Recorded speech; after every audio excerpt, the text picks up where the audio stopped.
Parmi les combats prioritaires du Tavini, celui de la cherté de la vie, un sujet porté par le président de l'Assemblée. Anthony Géros a répondu au MEDEF samedi dernier lors du congrès du parti. Oui, il compte bien faire aboutir les conclusions du colloque sur la vie chère organisé en mars. Une erreur selon les entreprises qui redoutent des charges supplémentaires dans un contexte économique mondial incertain. Les détails avec Esther Cuneo.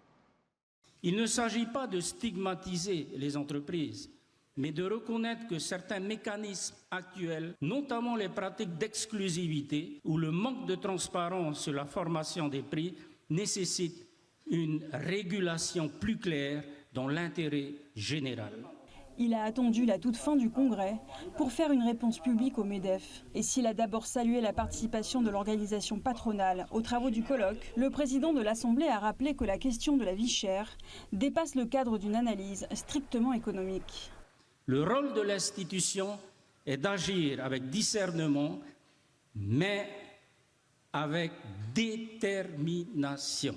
J'entends votre appel en faveur des mesures structurelles, d'investissement public et de réforme du droit du travail. Ces sujets font l'objet d'une attention constante de la part de l'Assemblée.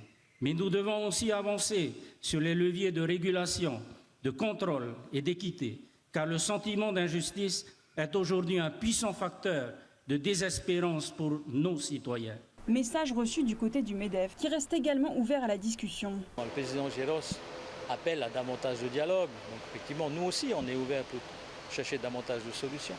Après, vous savez, on est tous consommateurs, on veut tous que les prix baissent.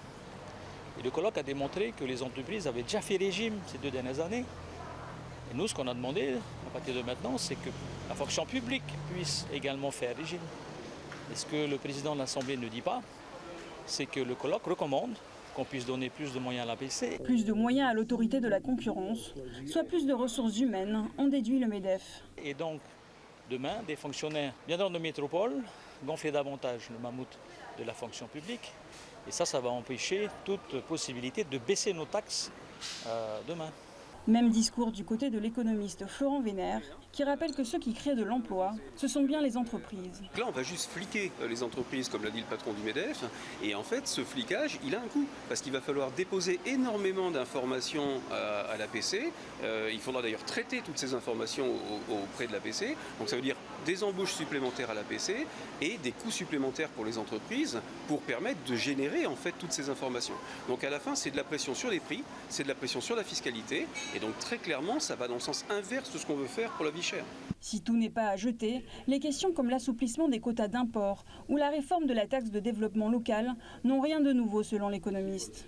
Quant aux obligations de transparence renforcées, pourquoi pas? S'il s'agit du dépôt des comptes des entreprises, c'est déjà prévu. Les entreprises préfèrent parfois payer une amende que déposer les comptes. Bon, ça, effectivement, on peut renforcer l'amende, mais ça, c'est une mesure de bon sens. Par contre, tout ce qui est mesure qui vise à vérifier les coûts des entreprises, la question des prix, ce qu'on appelle les prix de transfert, c'est-à-dire comment au sein d'un groupe on se revend les produits, etc. Tout ça, ça participe d'un fantasme complet sur les marges des commerçants, où on considère, à tort, très café du commerce, que les commerçants font des marges indues. Et selon l'économiste, les marges nettes ne représentent que 2 à 3%, soit à peu près l'équivalent de celles de la métropole.